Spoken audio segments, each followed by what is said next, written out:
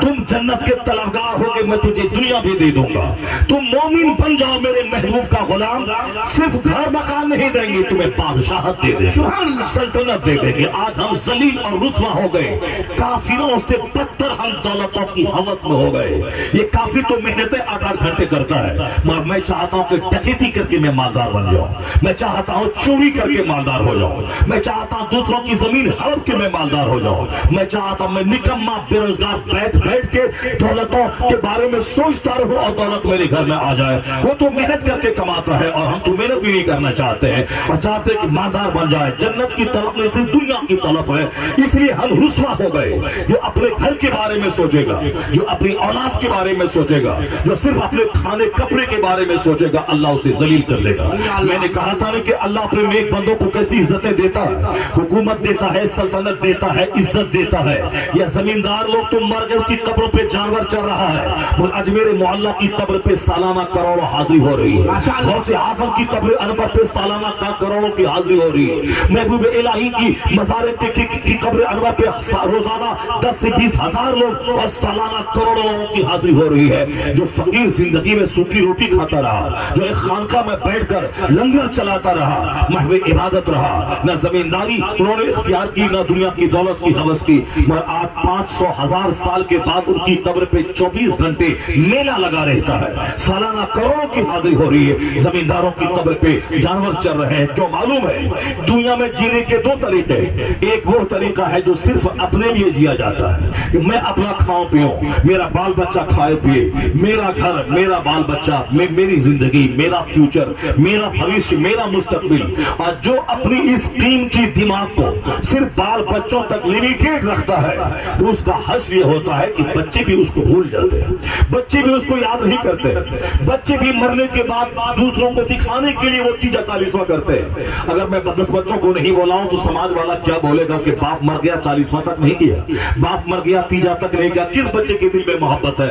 کیونکہ باپ کے مرنے کے بعد ان کی قبر پہ روزانہ رات میں جا کے دعا کرے، رو رو کر کے، اے اللہ میرے اس غریب باپ کو بخش دے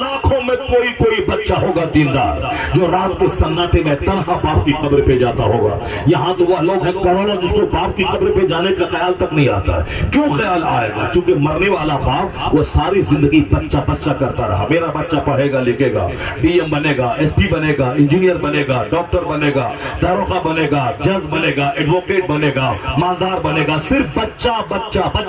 اس بچے کے لیے جھوٹ بولنا پڑے، اس بچے کے لیے نماز چھوڑنی پڑے، اس بچوں کے لیے سعودی عرب میں اونٹ چرانا پڑے، ان بچوں کے لیے بمبئی میں ریڑھی چرانا پڑے، ان بچوں کے لیے رمضان کا روزہ چھوڑنا پڑے، ان بچوں کے لیے حج فرض ہوا تھا 25 سال پہلے مگر دیر کرتا رہا، یہ کام کر لیں تب جائیں گے، وہ کام کر لیں تب جائیں گے، بیٹی کی شادی کروا لیں تب جائیں گے، 25 سال ہو گئے مر گیا مردود، حج بھی نہیں کر پایا، جبکہ حج 25 سال پہلے فرض ہوا تھا، اسے تو سب سے پہلے فرض ادا کرنا چاہیے تھا تاکہ حج کے صدقے میں بچہ اور بچے کی زندگی بھی آسان ہو جاتی۔ کون سی دعا ہے جو وہاں کعبہ کے پاس قبول نہیں ہوتی ہے؟ باب کعبہ پہ دعا قبول نہ ہوگی تو کہاں ہوگی؟ ملتزم کے پاس دعا قبول نہ ہوگی تو کہاں ہوگی؟ مقام مستجاب میں دعا قبول نہ ہوگی تو کہاں ہوگی؟ مستجار خانہ کعبہ کی پچھلی دیوار میں دعا قبول نہ ہوگی تو کہاں ہوگی؟ میزاب رحمت کے پیچھے دعا قبول نہ ہوگی تو کہاں ہوگی؟ حتیم میں دعا قبول نہ ہوگی تو کہاں ہوگی؟ وہ جگہ جہاں جبریل امین کا مصلی بچھتا تھا مقام حجورہ، وہاں دعا قبول نہ ہوگی تو کہاں ہوگی؟ اور کہتے ہیں علامہ جزوی روضہ رسول جو جان ایمان اصل ایمان روح ایمان ہے، وہاں دعا قبول نہیں ہوگی تو کہاں دعا؟ ماشاءاللہ ماشاءاللہ۔ حج کے بہانے ان جگہوں کی زیارتیں نصیب ہوتی ہے جو جگہ مقام مستجاب ہے، مگر اسی یہ لیٹ کرتا ہے، بیٹے کی شادی کر لے تب حج کو جائیں گے، یہ مکان بنا لے تب حج کو جائیں گے، وہ دکان فنش کر لے تب حج کو جائیں گے، مر جاتا ہے مردود، مگر حج نصیب نہیں ہوتا ہے چونکہ ڈیلے کرنے کی سزا اس کو ملتی۔ حضور نے کہا تھا ارادہ ہو حج کرنے کی، جب حج فرض ہو تو فوری حج کر لے، ہو سکتا ہے کہ کل تیری صحت رہے گی مگر مال نہیں رہے گا تو کیسے حج کو جائے گا؟ ہو سکتا ہے مال رہے مگر صحت نہیں رہے تو کیسے حج کو جائے گا؟ بے شمار لوگوں کے پاس مال ہے مگر اس کو اپاہج ہو گیا، اس کو لقوہ کی بیماری ہو گئی، وہ فالج زدہ ہو گیا، نہیں جا پاتا، وہ دوسروں سے حج بدل کروایا۔ اس لیے حضور نے کہا تھا کہ حج کا ارادہ ہو جلدی کر، ورنہ مال ہے کل مال نہیں رہے گا، اور مال رہے گا صحت نہیں رہے گی، صحت رہے گی مال نہیں رہے گا، فوری کر لے۔ یہاں صرف بچوں کی خاطر یہ سارا جہنم مول لیتا ہے، بچوں کی خاطر جھوٹ کیوں بولتے؟ بچوں کی خاطر نماز پنجگاہ میں کیوں نہیں پڑھتی؟ کیا کرے، ٹائم نہیں ملتا، دکان سے فرصت نہیں ملتی، کیا کروں، نوکری ہے، ملازمت میں فرصت نہیں ملتی۔ اعلیٰ حضرت نے لکھا ہے کہ وہ نوکری کرنا حرام قطعی ہے جس نوکری میں نماز پڑھنے کی فرصت نہ ملتی۔ اعلیٰ حضرت نے کہا جو ایک وقت کی نماز جان بوجھ کر چھوڑ دے وہ بھی بے نمازی ہی ہے، یعنی اس کا بھی شمار بے نمازیوں میں ہوگا جو ایک وقت کی نماز جان بوجھ کے بیٹھا رہا، نماز چھوڑ دیا۔ اس لیے وہ لوگ جو جلسے کی تیاری میں، عرس کی تیاری میں، چادر کاغذ سندر کی تیاری میں، بیٹے کی بارات کی تیاری میں، بیٹی کی بارات کے نکاح کی تیاری میں نماز چھوڑ دیتے ہیں، وہ یقین رکھے کہ شادی ضروری نہیں ہے، نماز ضروری ہے۔ وہ یقین جانے کہ نماز اس کی عبادت ہے جس نے ہمیں زندگی دی ہے، اسے چھوڑ کر کوئی شادی خوشی کا موقع نہیں دے گی، وہ شادی بربادی کا ذریعہ ہو جائے گی جس شادی کو نماز چھوڑ کر کے کیے جائے۔ اس لیے چاہے بیٹے کا جنازہ گھر سے نکلے تو بھی نماز نہیں چھوڑنا ہے، چاہے بیٹی کی بارات آئے تو بھی نماز نہیں چھوڑنی ہے۔ رجال لا تلہیہم تجارت ولا بیع عن ذکر اللہ، یہ وہ سلیکٹڈ لوگ ہیں، نہ دنیا کا کوئی بزنس نہ دنیا کا کوئی انگیجمنٹ اسے اللہ کے ذکر سے روک پاتا ہے۔ جنازہ نکلے تو بھی نماز پڑھی جاتی ہے، بارات آئے تو بھی نماز پڑھی۔ ماشاءاللہ ماشاءاللہ ماشاءاللہ۔ یہ ہے وصف تکبیر، نعرہ رسالت، مسلک اعلیٰ حضرت، نعرہ تکبیر، سبحان اللہ سبحان اللہ۔ دنیا میں جینے کا دو ہی طریقہ ہے، ایک وہ لوگ ہیں جو صرف بال بچہ کرتے رہتے ہیں، یعنی بچوں کو پڑھانا ہے، لکھانا ہے، مکان بنانا ہے، 5 بیٹے ہیں تو 5 گھر دینا ہے، 5 بیٹے ہیں تو 5 بیگھہ زمین سب کو دینا ہے، 5 بیٹے ہیں تو 5 دکان سب کو دینا ہے۔ میں کہتا ہوں بدتمیز پہلے اپنے بیٹے کو زندگی دے دے کہ میرا بچہ 70 سال دنیا میں زندہ رہے گا، اس کے بعد ان کے گھر کی فکر کرنا، اس کے بعد ان کے مکان کی فکر کرنا، ورنہ بہت سارے بچے ڈاکٹر بن کر امریکہ سے آتے ہیں اور پیسہ کمانے کا وقت آ گیا، ہاسپٹل میں بیٹھا، مرض پیلیا کا ہوا، یہاں تک کہ اچانک اٹیک آیا، مر گیا، باپ کا سارا سپنا چور چور ہو کے رہ گیا، اس کا خواب شرمندہ تعبیر نہیں ہو سکا۔ ہزاروں بچے ہیں جس کو سروس کے لیے جوائننگ لیٹر ہاتھ میں ملا اور وہ جوائن کرنے جا رہا، راستے میں ایکسیڈنٹ کیا، وہ مر گیا۔ بہت خواب ہے ڈاکٹر بنانا، انجینئر بنانا اور بچوں کو 5 کی طرح مکان دینا، بمبئی میں 5 بچہ ہے تو 5 فیکٹری بنا کے سب کو دے دینا، چاہے اس کے بنانے میں داڑھی بنوانی پڑے، نماز چھوڑنی پڑے، جوکروں کی زندگی گزارنی پڑے، رات بھر سجدے کا خیال تک نہ آئے، رمضان کے دنوں میں بھی جانوروں کی طرح کھڑتے رہے، کام کرتے رہے تاکہ بچوں کو 5 بچے ہیں 5 فیکٹری دینی ہے، نہ تلاوت کا، نہ تراویح کا، نہ روزے استغفار کا، نہ درود کا، نہ کلمہ پڑھنے کا کوئی خیال تک آتا، صرف ہوس ہے پیسے کی، 5 بچے ہیں 5 گھر دینا ہے، 5 دکان دینی ہے۔ تو جو نماز چھوڑے گا بچوں کی خاطر، جو نماز چھوڑے گا بچوں کی خاطر، جو جھوٹ بولے گا بچوں کی خاطر، جو اللہ کو ناراض کرے گا بچوں کی خاطر، جو 50 لاکھ روپے رشوت دے کے نوکری کا حرام کام کر کے نوکری کی بنیاد رکھے گا تاکہ 1 لاکھ مہینہ کمائے کہ بچوں کو گھر مکان بنا کے ڈاکٹر انجینئر بنائے، یہ بھول گیا کہ رشوت لینا اور دینا دونوں حرام ہے، اور حرام کر کے نوکری لینا اور اس پیسے سے بال بچوں کو پالنا اور سارے بال بچوں کے دماغ کو دنیا دارانہ بنا دینا، ان سبوں کو جہنم کا راستہ دکھلا دینا، یہ کہاں کی عقل مندی ہے؟ جو باپ اپنے بچوں کے لیے صرف جیتا ہے، ان کے گھر مکان کے بارے میں سوچتا ہے، یہ قانون قدرت ہے کہ انہی کا بچہ اس باپ کو بھول جاتا ہے، اس باپ کو بھول جاتا ہے، جو کوئی تیزہ کے بعد بھول جاتا ہے، کوئی 40واں کے بعد بھول جاتا ہے، کوئی برسی کے بعد بھول جاتا کوئی میرا باپ تھا، وہ اپنا فرض ادا کیا چلا گیا، یہ زمین میری ہے۔ اب یہ 5 بچے فیکٹری کے بارے میں ایک دوسرے کو مارتے ہیں، ذبح کرتے ہیں، نہیں سنا یہ ذلیل سی دنیا کتنے گھر کو اجاڑ دیا۔ دا ٹائمز آف انڈیا اخبار میں خبر چھپی تھی کہ بمبئی میں چڈھا برادرز ہیں، جس طرح امبانی، اڈانی، مکیش، ٹاٹا، برلا، جندل، متل کی کہانی ہے، اسی طرح چڈھا برادر تھے دلی میں جن کے پاس کھربوں کی دولتیں تھی، 2 ہی بھائی تھے، وہ دونوں بھائی بہت دنوں تک ساتھ رہے، فیکٹری چلتی رہی۔ دا ٹائمز آف انڈیا میں اس کی خبر چھپی کہ دونوں بھائی ایک ٹیبل پر بیٹھ کر اپنی جائیداد کو بانٹنے کے لیے ایک جگہ بیٹھے تھے کہ بہت دن ساتھ رہے، اب ہمارے بال بچے ہو گئے، اب ہم سب کو الگ ہو جانا چاہیے، جتنی پراپرٹی ہے آپس میں ڈیوائیڈ کر لیں۔ ان دونوں نے آپس میں بیٹھ کر، ان کے پاس 10 20 50 نوکر غلام چلتے تھے، بہت سارے باڈی گارڈز رہتے تھے، امبانی اڈانی کی طرح وہ دولت مند تھا، ان کے پاس لائسنس والا ریوالور ہمیشہ رہتا تھا اور گنر ان کے پاس رہتے تھے، اتنے پیسے والے لوگ تھے، گورنمنٹ کی نگاہ میں اس کی حیثیت تھی، کروڑوں میں وہ ٹیکس گورنمنٹ کو دیتا تھا، اس لیے گورنمنٹ اس کے مفاد کو مد نظر رکھتے ہوئے اپنی پارلیمنٹ اور اسمبلی میں بل پاس کرتی تھی، اتنی پہنچ والے لوگ تھے۔ لیکن جب دونوں ٹیبل پر بیٹھ کر پراپرٹی ڈیوائیڈ کرنے کے لیے بیٹھے تو پراپرٹی یہ ہماری وہ تمہاری ٹھیک ہے، یہ زمین میری وہ زمین تمہاری ٹھیک ہے، یہ گھر میرا وہ گھر تمہارا ٹھیک ہے، ایک پراپرٹی میں دونوں بزید ہو گئے کہ یہ میری تو یہ میری، چھوٹا بولا یہ میرا ہوگا، بڑا بولا، چھوٹا بولا فیکٹری میری ہوگی، بڑا بولا فیکٹری میری ہوگی، دونوں ضد پہ اڑ گئے۔ بڑا بولا میں بڑا بھائی ہوں، میں نے محنتیں کی اپنے باپ کے ساتھ میں، اس لیے مجھ کو فیکٹری ملنی چاہیے، میں نے اس کو آباد کیا ہے۔ چھوٹا بولا میں چھوٹا بھائی چھوٹا ہوں، میرے باپ کا پیار میرے ساتھ ہے، چھوٹوں کو نوازنا چاہیے، یہ بڑی فیکٹری ہماری ہے۔ جبکہ دونوں قربانی دے دیتا، چھوٹا کہتا ہاں بھائی تم لے لو، یا بڑا بھائی بولتا چھوٹے کو ہاں تم لے لو، کھرب پتی ہونے میں کوئی فرق نہیں پڑتا، چونکہ اتنی دولتیں اس کے پاس تھی، اس فیکٹری کے علاوہ بے شمار دولتیں تھی۔ لیکن یہ دنیا ذلیل ہے اور یہ دنیا کتنوں کو کھا چکی ہے، یہ دنیا کس قدر لوگ گھروں کو اجاڑ چکی ہے، یہ دنیا قاتل ڈائن شوہر کش ہے۔ اعلیٰ حضرت کہتے ہیں شہد دکھائے زہر پلائے، قاتل ڈائن شوہر کش، اس مردار پہ کیا لل جانا دنیا دیکھی والی، کیوں اس مردار پہ لل جاتا ہے، کیوں نمازیں چھوڑ کے دکان کھولتا ہے، کیوں نمازیں چھوڑ کے کھیتی باڑی کرتا ہے، کیوں نمازیں چھوڑ کے فیکٹری چلاتا ہے، فیکٹری پہ پیشاب پخانہ کر دے مگر نماز مت چھوڑ، اپنی کھیتی کو چھوڑ دے مگر نماز مت چھوڑ، اس لیے کہ نماز اس رب کی عبادت ہے جو روزی دینے والا ہے، رزاق کو چھوڑ کے کوئی ذریعہ رزق برکت نہیں لائے گا۔ دماغ میں یہ بات سیٹ ہو گئی ہے کہ میں اگر مسجد میں جاؤں گا تو گراہک واپس ہو جائے گا، اسی لیے اللہ پیسے دے کے تاپا رہا ہے، مکان بننے کے بعد چہرہ سوکھ رہا ہے، فیکٹری بننے کے بعد بچہ پاگل ہو رہا ہے، زمین خریدنے کے بعد آدمی در در کی ٹھوکریں کھا رہا ہے، 1 درجن بیماریاں ہیں، بیوی بیمار، بیٹی بیمار، ماں بیمار، بیٹا بیمار، خود بیمار، 1 درجن بیماری، کروڑوں روپے بیماری خرچ ہو گئے۔ یہاں زکات کے 5 لاکھ نہیں نکالا، وہاں بیماری میں 5 کروڑ خرچ ہو گئے۔